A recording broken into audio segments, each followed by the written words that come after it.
Today I'm going to show you how I fill my containers with soil.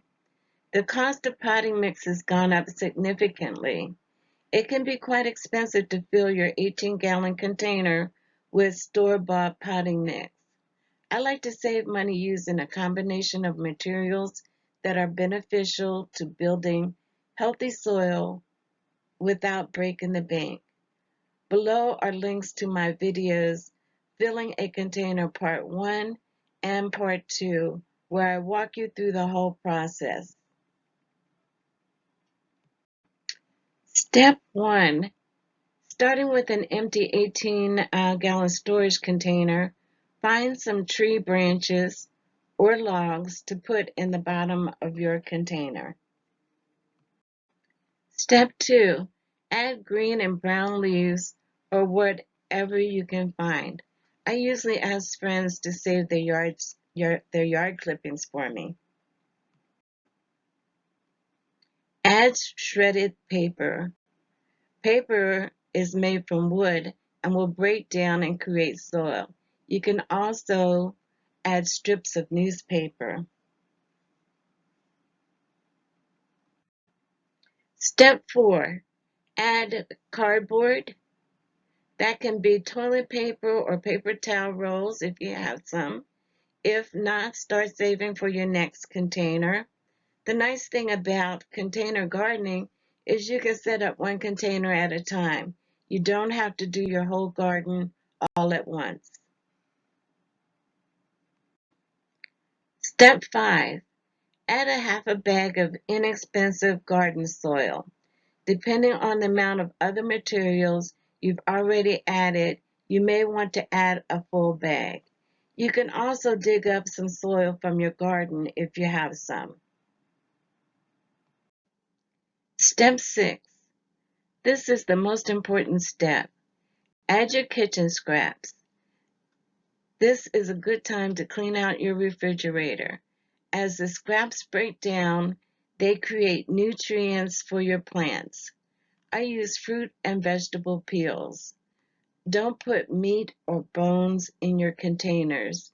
They attract animals that you don't want digging in your containers. Also, banana peels will break down faster if you chop them up. Step 7. Top your kitchen scraps with a half a bag of good potting mix. This is where you really save money.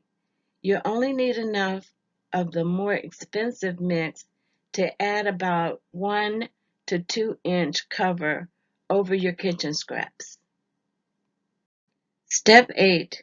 Your last step is to water your container until you see water come out the holes in the bottoms of your container. Your soil will start to go down. This is to be expected as the contents of your container settle. If it goes down too much, add more potting mix to the container. Just to recap, starting with an 18-gallon storage container, be sure to add drainage holes to the bottom of your container. I add my holes about 1 to 2 inches up so that my container will hold moisture. I live in zone 10A, which is hot and dry. We have hot and dry weather. If you live where your weather is mild or cool weather, you may want to put your holes at the bottom to allow for good drainage. Then add your logs, twigs, and branches. Next, add a mixture of brown and green materials, shredded paper, cardboard, paper towel rolls, etc., inexpensive potting mix, your kitchen scraps, and top with a good potting soil mix or compost if you have some. And finally, water deeply. Thank you for watching. This is the Yuma Gardener. I hope you have found this information helpful. The goal of my channel is to create a microenvironment using native and other flowering plants where hummingbirds can stop, feed, and rest as they migrate through the desert Southwest, as well as providing shelter for those that stay.